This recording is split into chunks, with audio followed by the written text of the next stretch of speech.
The sun draped a golden glow over Harmony Park, a cherished community haven tucked in the heart of Augusta, Georgia.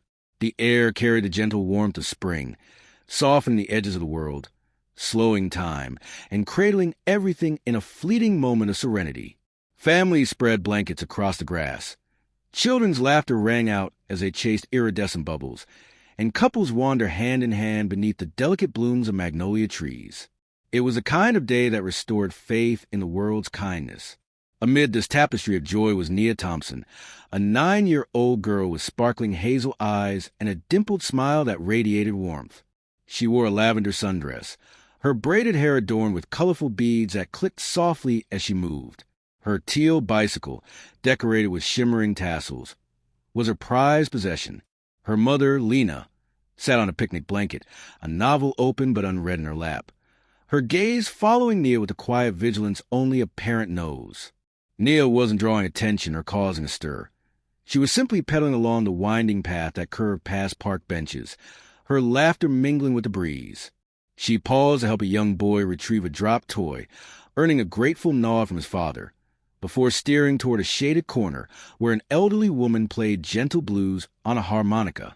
But joy, especially black joy, can sometimes provoke the bitterness lurking in those who harbor resentment. Seated stiffly on a nearby bench was Harold Grayson, a retired store manager with a scowl etched deep into his face. His buttoned shirt was crisp, his shoes gleamed, but his expression was one of barely concealed disdain. He viewed Harmony Park as his domain, a place he believed was slipping from his grasp. One laugh, one face, one moment at a time. His eyes tracked Nia, arms crossed tightly, her giggle scraping against his nerves like sandpaper. As Nia's bike wobbled slightly to avoid a dip in the path, her pedal grazed the edge of Harold's shoe, a fleeting touch, the kind most would dismiss with chuckle, but not Harold. "Hey!" he bellowed, springing from the bench with such force that nearby squirrels scattered. "Watch where you're going, kid." Nia froze, her eyes wide with shock and fear. "I'm sorry, sir," she whispered, her voice quivering. It was an accident. But Harold wasn't listening. "Kids like you think you own everything," he snapped, jabbing a trembling finger toward her. "Careless, disrespectful. Who even let you in here? This isn't your place." Heads turned. A jogger slowed. A couple paused mid-step. Lena stood, her heart racing as she moved toward her daughter. Nia gripped her handlebars, her apology dissolving into the air. Ignored. Then, without warning, Harold slapped her. The sound cracked to the park like a whip, silencing the chatter, the laughter, the breeze itself. Nia crumpled to ground, her cheek burning red, tears welling in her eyes. She didn't cry out or fight back. She sat, stunned, trying to comprehend how a bike ride had turned into a nightmare. Lena's scream pierced the air. Parents shielded their children. Phones appeared, recording apps humming to life. The jogger, a woman named Aisha, sprinted toward the scene, followed by a man who'd been reading under a tree with his daughter. Harold loomed over Nia, unrepentant. "Maybe next time you'll watch yourself," he muttered. But there would be no next time, not for him. What Harold Grayson didn't know, couldn't have fathomed, was that Nia Thompson wasn't just any child. She was a daughter of Augusta's chief of police. Lena, her hand steady despite her shaking voice, sent a single text to her husband. Now, no one could predict how swiftly the tide would turn, least of all Harold. The slap's echo lingered, a wound that shattered the day's fragile peace, exposing the raw underbelly of a moment that should have been innocent. Nia sat on the path, knees scraped, cheeks stinging, tears falling not from pain but from the weight of humiliation, the sudden cruelty of a world she hadn't yet learned to navigate. Lena reached her in moments, dropping to her knees and pulling Nia into her arms, whispering, "You're okay, sweetheart. I'm here. You're safe." Harold stepped back, his face twisted not with remorse but with defiance. "She rammed into me," he growled to the gathering crowd. "These kids have no manners, no respect." His words didn't calm the onlookers. They inflamed them. Aisha, the jogger, stepped forward, her voice sharp with disbelief. "Are you serious? You hit a child." Harold doubled down. "She scraped my shoe. I reacted." Another voice cut through, an elderly man with a straw hat, sitting nearby. "I saw it all," he said loudly. "That girl barely touched him. He just lost it."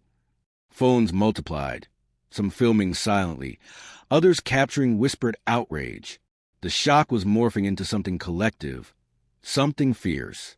Among the crowd was Malik Evans, a librarian who'd brought his nephew to the park. He stood by the fountain, watching, his heart heavy. He didn't know Nia's name, but he knew what he'd witnessed: a pattern, a projection, an arrogance that assumed it could act without consequence. Harold stood defiant, chin high.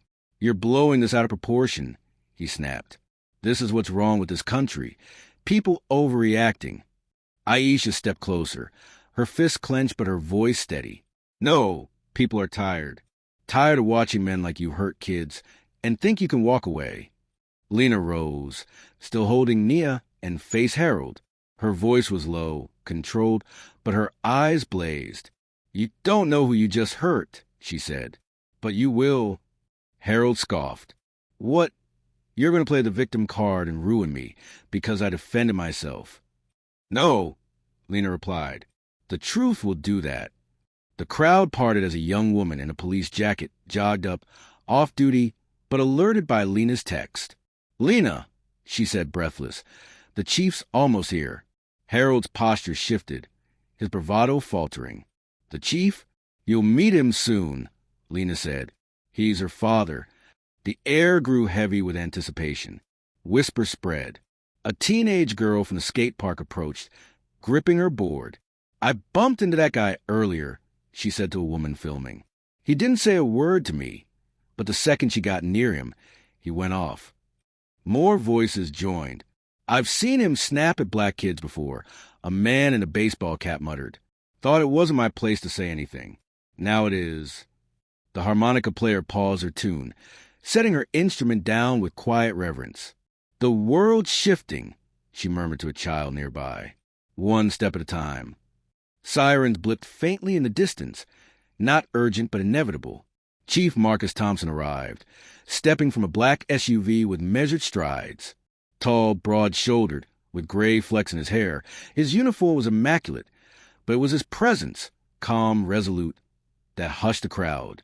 His badge gleamed, but his eyes, simmering with restrained fury, held the weight of a man who'd spent decades serving a community scarred by injustice. He walked straight to Lena and Nia, ignoring the phones and murmurs. Kneeling beside his daughter, he brushed a gentle hand over her cheek, avoiding the red mark. "Sweetheart," he whispered, "look at me." Nia's eyes met his, still clouded with hurt. "You're safe now," he said. "No one touches you again. Ever." She nodded faintly. He kissed her forehead, then stood, the warmth in his face replaced by steel.